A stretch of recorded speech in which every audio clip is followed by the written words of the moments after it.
নমস্কার প্রিয় শ্রোতা বন্ধুরা, রাধা কৃষ্ণ পিয়ালি চ্যানেলে আমি পিয়ালি আছি। আজকে আপনাদের সাথে পাঠ করে শোনাচ্ছি শিব মহাপুরাণ। প্রিয় শ্রোতা বন্ধুরা, শিব মহাপুরাণ যেখানে মহাদেবের অলৌকিক লীলা তথা পুজো করার সম্পূর্ণ বিধিবদ্ধ বিধান যা সুন্দরভাবে বর্ণিত আছে। প্রিয় শ্রোতা বন্ধুরা, শিব মহাপুরাণ যেখানে মহাদেবের অলৌকিক লীলা এবং বিধিবদ্ধ সম্পূর্ণ বিধান যা সুন্দরভাবে বর্ণিত আছে।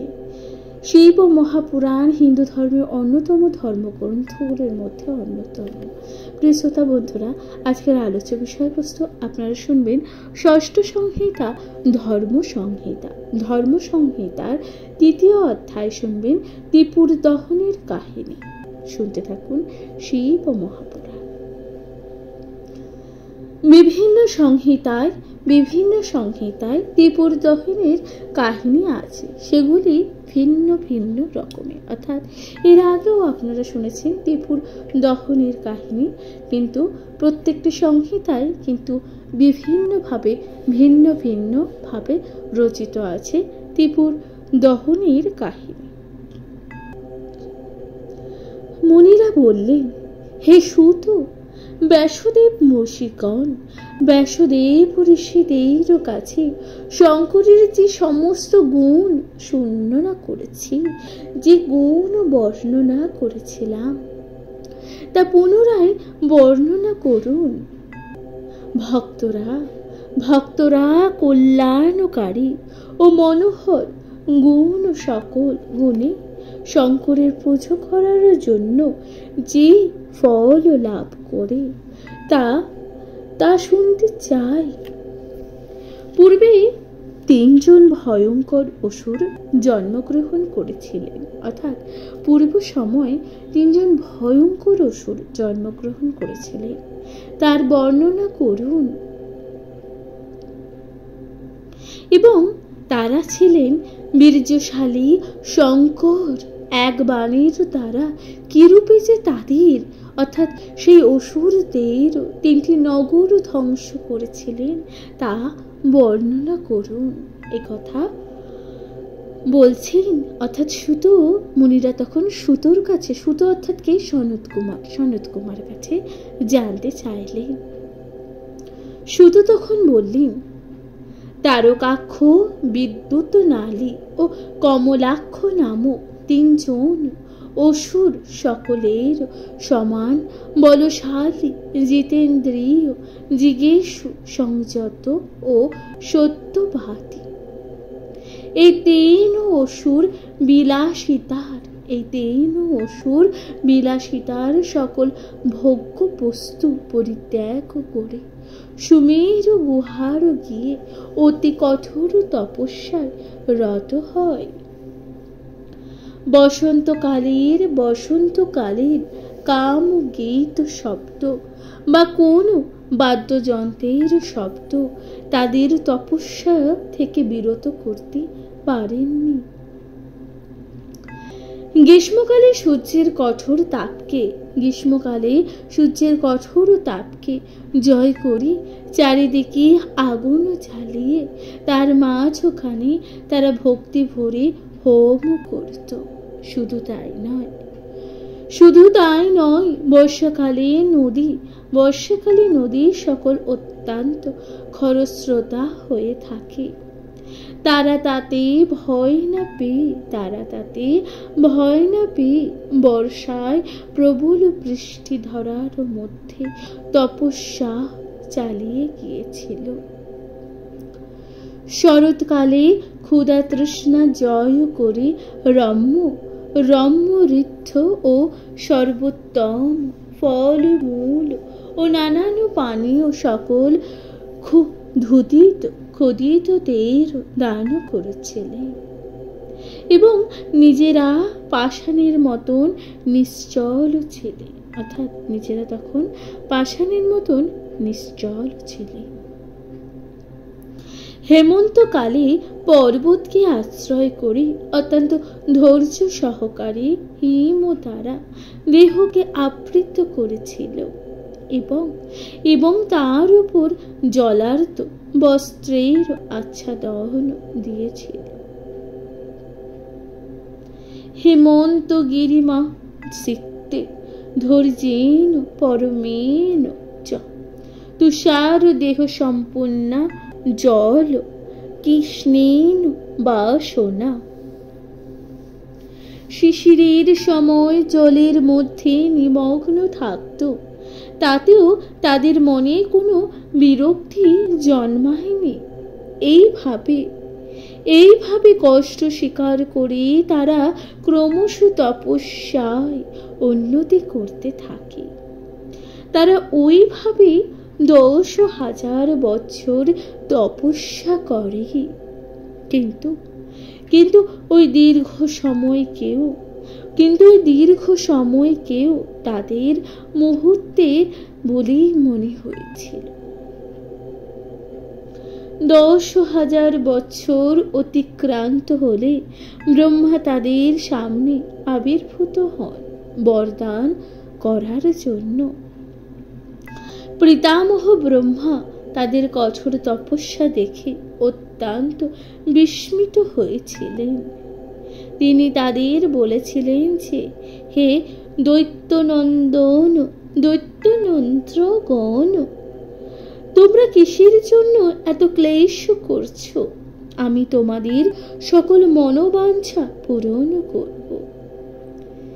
ঈপ্সিত বস্তু প্রার্থনা করো, অর্থাৎ তোমাদের কি আকাঙ্ক্ষা, অর্থাৎ ঈপ্সিত বস্তু তা তোমরা প্রার্থনা করো। তিনি দৈত্য তার কথা শুনে অত্যন্ত আনন্দ লাভ করল। তারা পিতামহ ব্রহ্মাকে প্রণাম করে বললেন, হে ভগবান, আমরা পরাক্রমশালী হলেও মনোবাঞ্ছা বা মনোরম দুর্গ লাভে বঞ্চিত আছি। যে দুর্গে বাস করতে পারি, এরপর তারকাক্ষ প্রার্থনা করল, বিশ্বকর্মা আবার সোনার পুর নির্মাণ করুন।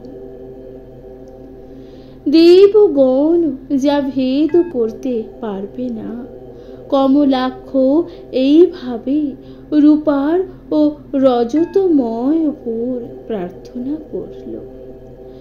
বিদ্যুৎনালী বজ্রময় ও লৌহময় পুর প্রার্থনা করল। অমিত তেজা দৈত্যগণ পুনরায় বলল, হে দেব, আমাদের পার্থিব পুর 3টি যেন স্বর্গে তৈরি করা হয়, এটি আমাদের একমাত্র প্রার্থনা। তখন ব্রহ্মা তথাস্তু বলে তখন সেখান থেকে বিদায় নিলেন। তিনি বিশ্বকর্মাকে দৈত্যগণ বা দৈত্যদের দাবি মতন 3টি পুর তৈরি করার জন্য আদেশ করলেন। বিশ্বকর্মা নিজ কাজে মন দিলেন। তিনি এমন পুর তৈরি করলেন যেখানে ফলমূল, উদ্যান ও বৃক্ষ, বন সকল কিছুই বিরাজ করত।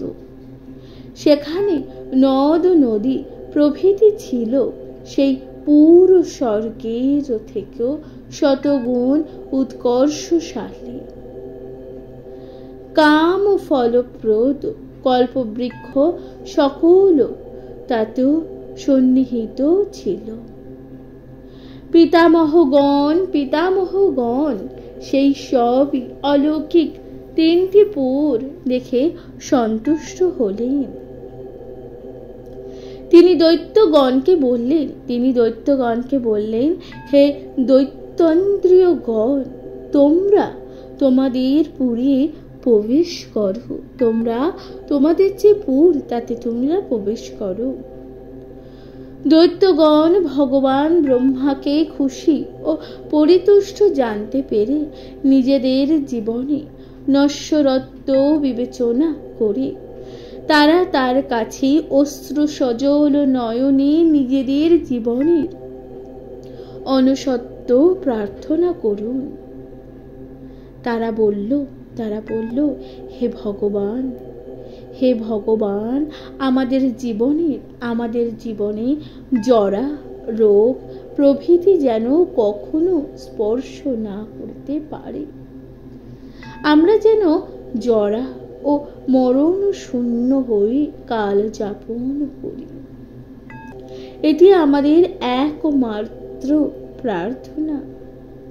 আমরা যদি অনুস্বরত্ব না পাই, তাহলে এই বিপুল ঐশ্বর্য আমাদের মৃত্যুর সময় ক্লেশের কারণ হয়ে উঠবে।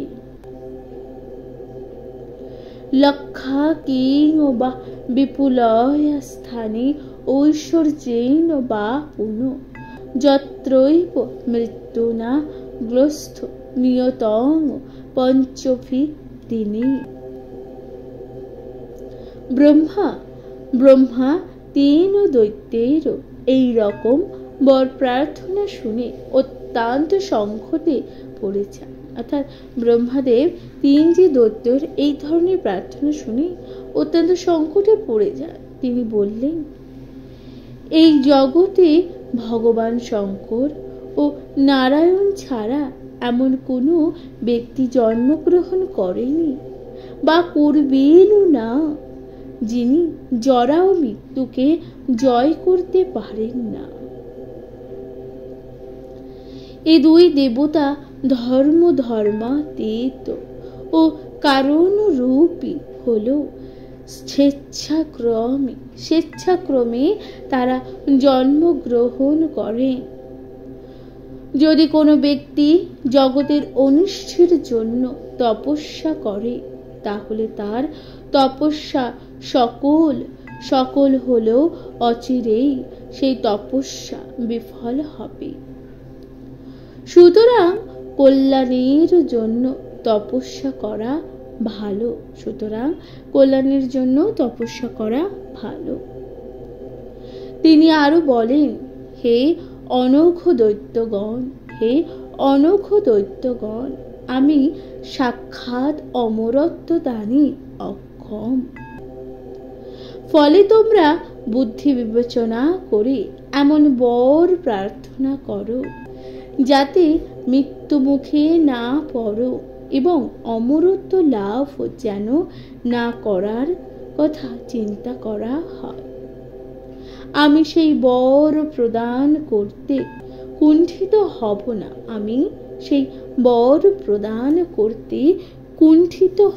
না, এ কথা স্বয়ং ব্রহ্মাদেব বললেন। সেই কারণে মরণের জন্য কিছু প্রার্থনা করবে, তা অলৌকিক হলেও আমার পক্ষে তা দান করা সম্ভব নয়। দৈত্যগণ ব্রহ্মার কথা শুনে কিছুক্ষণ ধ্যান ও মগ্ন হল। ব্রহ্মাগণ অর্থাৎ দৈত্যের কথা শুনে ব্রহ্মাদেব কিছুক্ষণ ধ্যানমগ্ন হল। তারপর চিন্তা করে তারা ব্রহ্মাকে বললেন, এই 3টি পুর একসঙ্গে হলে অভিজিত মুহূর্তে যখন চাঁদ পূর্ণা বা পুষ্যা নক্ষত্রে অবস্থান করবে এবং পুষ্কর আবর্ত প্রভৃতি মেঘগণ বৃষ্টি দান করবে, সেই সময় সর্বদেবময় মহাদেব সর্ববিধ উপকরণ যুক্ত ও অসম্ভ রথে চেপে অসম্ভব বা অসম্ভাব্য কোনো এক বাণ দিয়ে আমাদের নগর ভেদ করলে তবে আমাদের মৃত্যু হবে। ভগবান শঙ্করের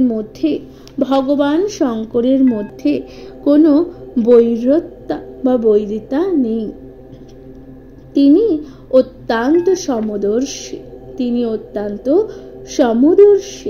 সেই জন্য তিনি আমাদের নমস্য ও পূজনীয়। তিনি কখনো আমাদের অনিষ্ট করবেন না। এ কথা বিবেচনা করে তারা এই রকম বর প্রার্থনা করলে পিতামহ ব্রহ্মা তাদের সেই রকম বর প্রদানও করেন। দৈত্যগণ ব্রহ্মার কাছ থেকে বর লাভ করে আনন্দের সঙ্গে দীর্ঘকাল তাদের নিজেদের উপরে বাস করতে থাকে। কিন্তু তারা অত্যাচারী হয়ে ওঠে।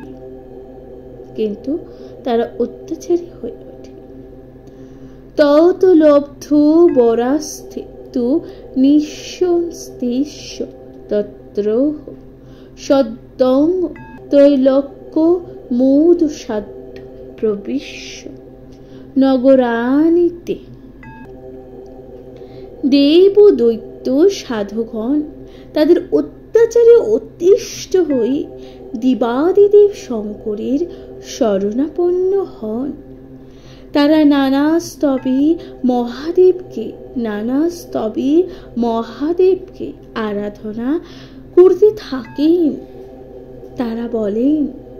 তারা তখন বলেন, হে ভগবান, তারকাক্ষ নামক 3 ভ্রাতা ব্রহ্মার বলিয়ান হয়ে ত্রিজগতে অত্যাচার চালাচ্ছে। তারা দেবতা, ঋষি, মুনি ও মানুষ সবার ওপরে অকথ্য অত্যাচার করছে। তাদের অত্যাচারে জগৎ শেষ করে চলছে। কোনো ধর্মযজ্ঞের অনুষ্ঠান পর্যন্ত তারা করতে দিচ্ছে না। আর যেন তারা কারোর কোনো ক্ষতি না করতে পারে। তাদের বধ করে আপনি জগৎকে রক্ষা করুন, এ কথা বলল। মহাদেব তখন বললেন দেবতাদের, মহাদেব বলছেন, মহাদেব, হে দেবগণ, সেই দৈত্যগণ সুরাসুরের অবদ্ধ একথা যে আমি জানি। তাদের বধ করা অত্যন্ত কষ্টকর, কিন্তু সকল প্রাণী আমার মিত্রস্থানীয়। ফলে যে কোনো মিত্রকে আমি কিভাবে নিধন করব? মিত্রর প্রতি বিদ্রোহ করলে মহাপাপ হবে। এ কথা অনেক আগে স্বয়ম্ভু বলেছি। যে ব্যক্তি ব্রহ্মহত্যা করে ও যে ব্যক্তি ব্রত অবলম্বন করেও তা ত্যাগ করে, সাধুগণ তাদের প্রায়শ্চিত্তের কথা বলেছেন, কিন্তু কৃতজ্ঞের প্রায়শ্চিত্তের কথা কিছুমাত্র বলেননি।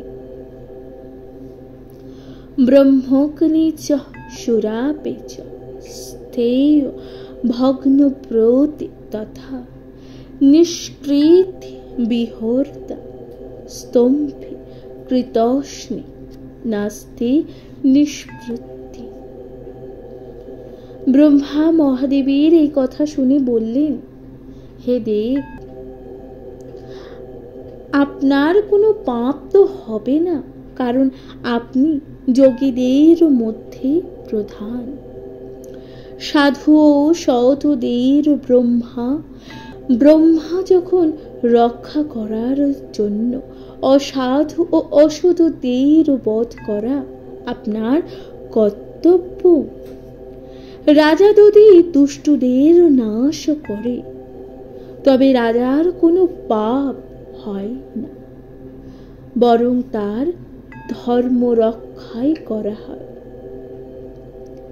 রাজা যদি ইহলোক ও পরলোকের কল্যাণ কামনা করেন, তাহলে তার ওই রকম কার্য করাই উচিত। আপনিও সবার প্রভু,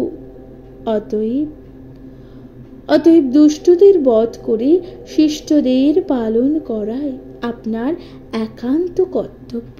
এ কথা ব্রহ্মাদেব বলল।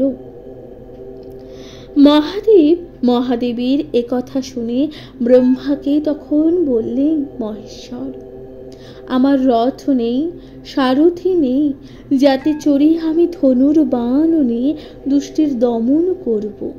ব্রহ্মা তখন বললেন, হে প্রভু, আপনি যুদ্ধ করতে গিয়ে আমি আপনার রথের সারথি হব, অর্থাৎ আপনি যুদ্ধ করতে চলুন, আমি আপনার রথের সারথি হব। এ কথা ব্রহ্মাদেব তখন বলল। অনন্তর অনন্তর পৃথিবী, অনন্তর পৃথিবী তাকে বলল, আপনি অনুগ্রহ করে আমাকে আপনার রথ করুন। সকল সময় পরিমাপক চন্দ্র সূর্য রথের চক্র হতে চাইলেন। কুল ও গিরি, বৃন্দা ও গন্ধমাদন পর্বত শম্ভুর নিকট ও বংশ হতে অস্বীকার করলেন। বংশ রথের পৃষ্ঠা বয়। এরপর বলছি নাগরাজ অনন্ত অক্ষ হতে সম্মত হলেন। এলাপত্র ও পুষ্পদন্ত নামক নাগদ্বয় ভগবানের গৌরব ও নিবন্ধন ধ্রুবক নামক রথাবয়ব হতে স্বীকার করেছিলেন এবং মলয়া চল করচরে প্রার্থনা করেছেন, হে ভগবান চন্দ্রশেখর, আপনি অনুগ্রহ করে আমাকে রথের পূর্ব ভাগ করুন। তারপর সায়ংকালে মেঘের মতন অরুণ বর্গ কুর্বর নামক তক্ষক বললেন, হে ভগবান, আপনি আমাকে সুধীর বন্ধন করুন। পবিত্র স্নাতক ব্রত সকল বেদাজ্ঞের সঙ্গে সমবেত হই রজ্জু হতে সম্মত হলে বেদ চতুষ্ঠ মহাবেগশালী অশ্ব এবং উপবেদ সলল খরিল হল। গায়ত্রী ও সাবিত্রীর সঙ্গে এসে নিজেকে যুদ্ধের ঘোড়া বাধায় রজ্জু করতে প্রার্থনা করলেন। প্রণব প্রণব প্রতেদ হওয়ার জন্য প্রার্থনা করলেন। তারপর কি হচ্ছে দেখুন। মন্দরাচল হাসতে হাসতে ভগবান কাছে এসে বললেন, হে দেব, যদি আপনি আমাকে হাত দিয়ে তুলতে পারেন তবে আমাকে আপনার ধনুর স্থান নিযুক্ত করুন। বাসুকি প্রণাম করে মহাদেবকে বললেন, হে দেবী, আমি সবসময় আপনার কণ্ঠে অবস্থান করি, সেই জন্য আপনি আমাকে দুর্ভেদ্য মৌনী করুন। নারায়ণ দেবতাদের কার্যসিদ্ধির জন্য সাহস্য বদনে শঙ্করকে বললেন, ওই মহাদৈত্যদিগের সঙ্গে এই যে যুদ্ধ আপনি আমাকে দারুণ স্বর হিসাবে ব্যবহার করুন। এখানে একটি সুন্দর শ্লোক আছে যেখানে বলা হচ্ছে যে, দেবানাং কার্যং সিদ্ধতাং বহুর্ষন্নাং শঙ্করম অস্মিন যুদ্ধে মহদৈত্যৈ শরং মাত কুরুদা রোহনাম।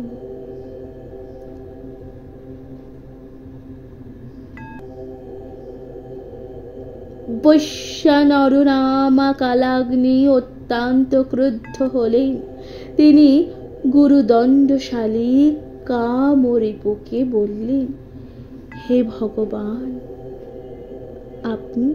আপনি আমাকে কেন শল্য করছেন না?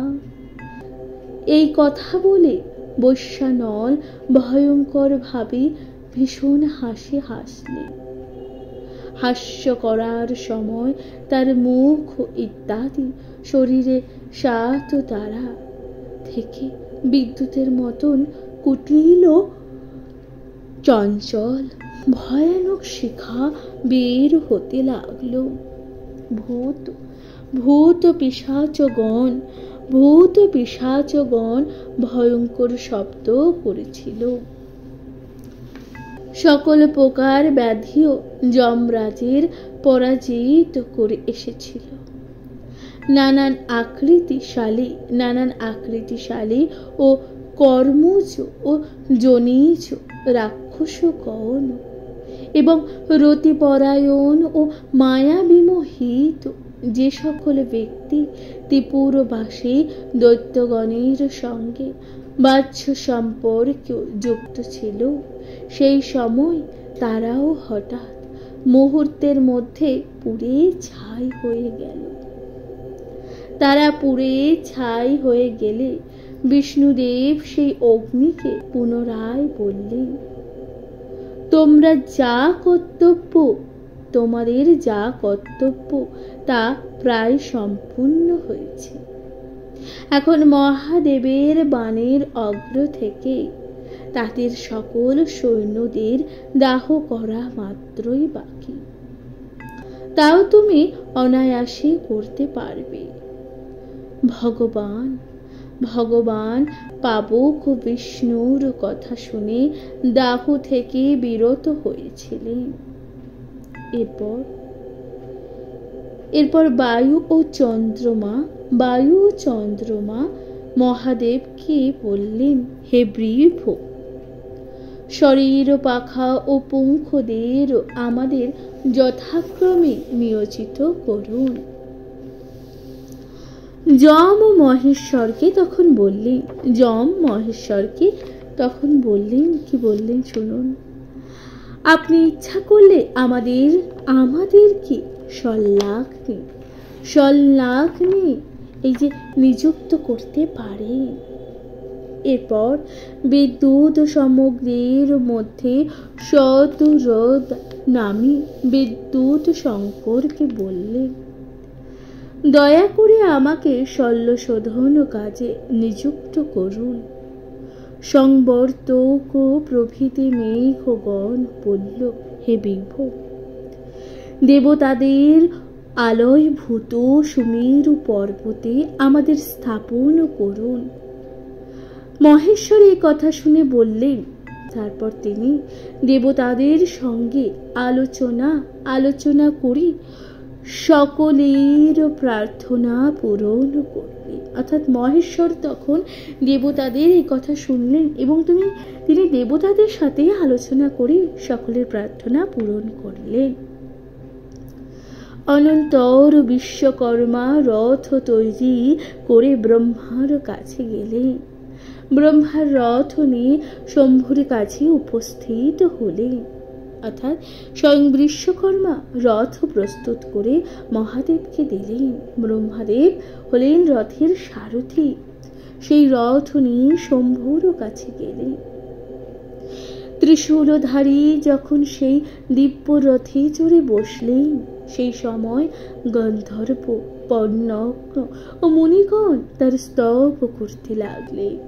তিনি প্রত্যালীর নামক স্থান বিশেষ গ্রহণ করে ধনুতে মৌন রোপণ করে অত্যন্ত উত্তম স্বর যোজনা করলেন। সেই সময় তার দৃষ্টি মুষ্টিতে এবং মুষ্টি দৃষ্টিতে নিবেশিত ছিল।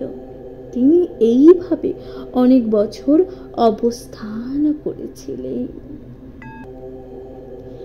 নিবেশ্য দৃষ্টি মুষ্টৈ চ মুষ্টিং দৃষ্টি নিবশ্চ চ অতিষ্ঠ নিশ্চল তস্ত্রং শতং বর্ষং সহস্রকম। ভগবান এই রকম কষ্ট করলেও সেই পুরুত্রয় তার লক্ষ্যস্থান লাভ করতে পারেননি, কারণ তিনি গণেশের পুজো করেননি।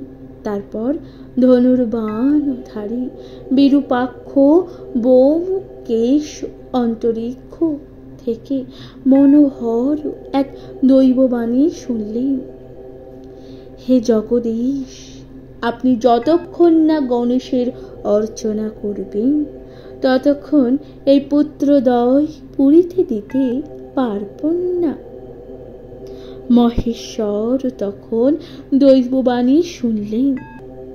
তিনি ভদ্রকালীকে আহ্বান করে জানালেন, গজব্রতের পুজো করলেন, কিন্তু তিনি যুদ্ধে যাওয়ার জন্য প্রস্তুত রথ থেকে নেমে আসেননি। পূজায় বিনায়ক সন্তুষ্ট হলেন। তারপর ভগবান হর দৈত্যদের পুত্রদের দেখতে পেলেন। অনন্তর অভিজিৎ মুহূর্তের তিনি কামুগ্ন আকর্ষণ করলেন। সেই আকর্ষণের ফলে পৃথিবী জুড়ে প্রচন্ড এক শব্দ উৎপন্ন হলো। এরপর তিনি মহিষাসুরদের আহ্বান করলেন। নিজের নাম উচ্চারণ করে কোটি কোটি সূর্যের মতন দীপ্তিশালী বাণ মোচন করলেন। পাপ নাশক সেই বাণ ত্রিপুরে বসবাসকারী দৈত্যদের দগ্ধ করল। ত্রিপুর অর্থাৎ 3টি পুর ক্রমে ভেঙে পড়তে লাগলো। ক্রমে তা আগুনে ভস্মীভূত হয়ে মাটিতে মিশে গেল। শত শত দৈত্য সেই তার আগুন অর্থাৎ তার সেই বাণের আগুনে দগ্ধ হলো। প্রিয় শ্রোতা বন্ধুরা, তাহলে আপনারা শুনলেন ত্রিপুর দগ্ধ পর্ব অর্থাৎ ত্রিপুর দহনের কাহিনীর প্রথম পর্ব। আশা করলাম তা আপনাদের ভালো লাগলো। শিব মহাপুরাণ আপনাদের কেমন লাগছে অবশ্যই আপনাদের মূল্যবান মতামত দিয়ে জানাতে ভুলে যাবেন না। আর আশা করছি আপনাদের পুজো সকলের ভালো কাটছে। সবাইকে জানাচ্ছি শুভ নবমীর অত্যন্ত অনেক অনেক ভালোবাসা। বড়দের জানাচ্ছি প্রণাম, ছোটদের জানাচ্ছি অনেক ভালোবাসা। সবাই শুনবেন অবশ্যই এই চ্যানেল অর্থাৎ শিব মহাপুরাণ তথা রাধাকৃষ্ণ উইথপিয়ারি চ্যানেলে সবাই একটু পাশে থাকবেন। নিজের গুরুত্বপূর্ণ মতামত এবং মূল্যবান মতামত অবশ্যই দিয়ে জানাবেন এবং এগিয়ে যেতে সাহায্য করবেন। আজকের মতো জানাচ্ছি বিদায়। ভালো থাকবেন, সুস্থ থাকবেন। কমেন্টে লিখতে ভুলে যাবেন না। হর হর মহাদেব। আপনাদের মূল্যবান মতামত অবশ্যই জানাবেন। অবশ্যই আপনাদের মূল্যবান মতামত জানাবেন। আজকের মতো জানাচ্ছি বিদায়। নমস্কার।